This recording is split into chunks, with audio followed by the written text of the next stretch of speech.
some of these are. But before we do, let me ask you, how many of you are familiar with Eastern medicine like Chinese medicine?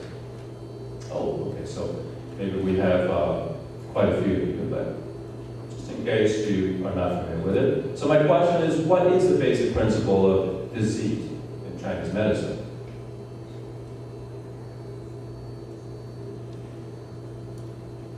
Illness is the result of an imbalance in yin-yang obstruction of qi and blood. And you go, what? What is that? What is yin-yang? What is qi? What is blood? Well, to just make it simple, right? These are just terminology that describe your functions and your substances of the body. Look, functions, right? Yin and yang are just polar opposites. They represent one side of the coin. So, we have two things we need to be concerned about. One is function in our body. Can you have too much function? Hyper. Can you have too little function? Hypo. Thyroid, for example. If you have too high of thyroid function, you have hyperthyroid, so you can't keep your weight on, you lose your hair, you go to the bathroom, 10 times a day, you're jittery, anxious all the time, you can't sleep. You're hot. That's yang. Too young. Now, if you have hypothyroid, how would you feel? Well, you're tired all the time. You can't get out of bed. You're cold, you're chilled, you can't seem to lose that 20 pounds that you've been trying to lose for the last 20 years. And in fact, you eat nothing and yet you seem to gain weight. You're constipated, you're losing hair too, and your skin is dry. So pretty soon, if this goes on, you will be bald, fat. I don't know. It doesn't sound good to me. But anyway, so what do you think? You're in balance, of course. The Chinese have known all this time for thousands of years. Wow, you either have too much or too little. Let's just calibrate it. And substance the same way. Anything you can have too little. We want balance. We want just right. Because we have this optimal range that we have to function in.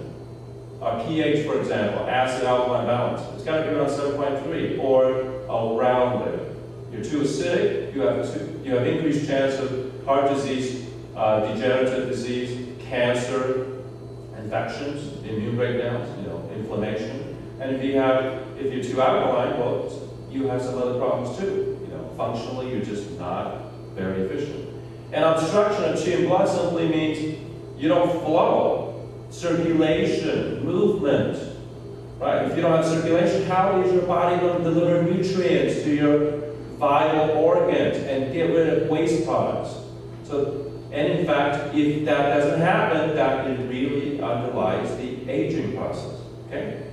Here's a quote from the Yellow Emperor's Classic, the oldest medical book in the world.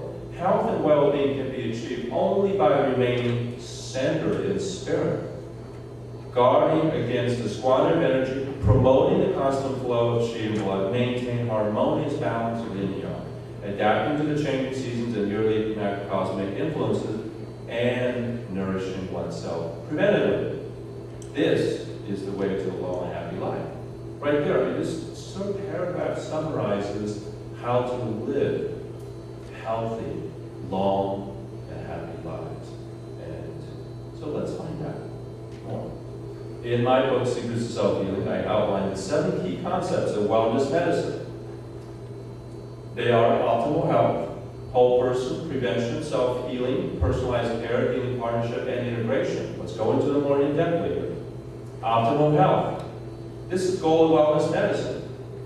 Right? This is the active pursuit of the best possible functioning and balance of your whole body, mind, and spirit. Because if you're overdeveloped, let's say physically, but you're underdeveloped in your mind or spirit, then you might remind me of, not Arnold. I'm sorry, he's our governor, I should say that.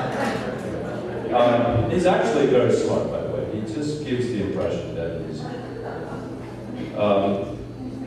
anyway, so you can't be out of balance in each. You want optimal function so that you can be free to actualize your potential. I mean, you're here for a reason, I think, and a purpose. I hope you have one.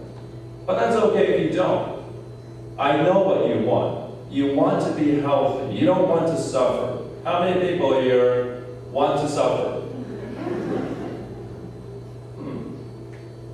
I thought religion promotes suffering. Are you saying to me that none of you here are religious? Okay. Now, suffering. Okay. It seems universal. None of you want to suffer. So you want health. And because only by having health will you have happiness. Because it's kind of hard to be happy if you're hooked up to an IV. Alright. Whole person. This is the focus of wellness medicine, right? Well, because we can't have partialness. Our inner lives, our outer lives, our relationship with other people and our environment must always be balanced and harmonized, right? And so my father, upon retirement, gave me this wonderful thing to remember. He said, look, disease is nothing but a symptom of a life out of balance. So when someone comes to you and they're ill, you have to also look at their life and see where their balance is. It might be the 28-ounce steak they had the night before. Very wise decision, because how would you feel after eating a 28-ounce piece of steak? You probably feel very bloated, very heavy, and you might need to have some antacids because there's no way to produce enough acid and enzyme to break all that down. So it'll probably sit in your intestines and putrefy and create lots of gas. Because fermentation is what causes gas. All right.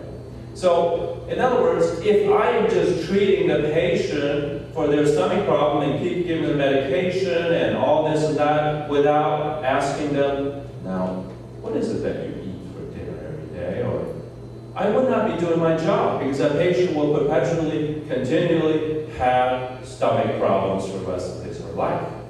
So we have to look beyond just the symptom. But disease is great, because when we suffer, it wakes us up. It's a wake-up call and says, hey guy, you better look at what you're doing, what you eat, how you're living your life, how you feel emotionally, your relationships, all of that. You gotta look at that. It's a little wake-up call. Prevention. This is the heart of wellness medicine, because you know what? Boy, if you can take care of things before they begin, that would be the wisest thing, because then you're not to suffer. So, or take care of problems that are small. The Yellow Emperor once said to his court physician, he said, you know, there are 3 types of physicians. The first type is called the superior physician. Well, a superior physician treats illness before the illness begins. And the mediocre physician, the second type, treats an illness as it's beginning. And the inferior physician treats illness only after the illness has developed. And what's the amazing thing is, he uttered these words 5,000 years ago. He puts us all to shame, because we're all inferior physicians, because we only see patients after they're ill. But I'm hoping to at least become a little mediocre by, educating you so that you can be aware of little problems as they begin and you can take care of it right away. Okay. So, healthy lifestyle, energy balance, prevention of illness, right? I mean, this is what we want to do. And preventive care. Makes a lot of sense, saves you grief and money and time. My goodness. So, the next principle is self-healing. This is the power that's innate in each and every one of us. We all have this. Ever cut yourself? What happens? A week later, scab's over, and you're fine. Catch a cold, your immune system gears up, fights the cold, and then you feel better. So your body is inherently capable of healing itself. But are you helping your body, or are you against your body? How many people think that your lifestyle sometimes may be against your body? Okay? Remember that chocolate chip cookie you had last night? I had just one. You decided, there's like 4 left. I should just finish them off. Yeah. What do you think happened? Well, let's see. Blood sugar went up, and your pancreas pumped all kinds of insulin to try to get that back down, and most of that sugar went to store up as fat. And then afterwards you feel lousy because, number one, your blood sugar now is too low, right? The hypoglycemia that comes. So you feel kind of sluggish, tired, agitated, irritable. And number two, you are now stricken with the worst suffering of all. You know what that is? Guilt. Okay, so, all right, so the aim of what we try to do as wellness practitioners, and so that would include MDs who are interested in preventive health, as well as acupuncturists and Qigong practitioners, and really educate each patient on how to use this power to really facilitate the healing process.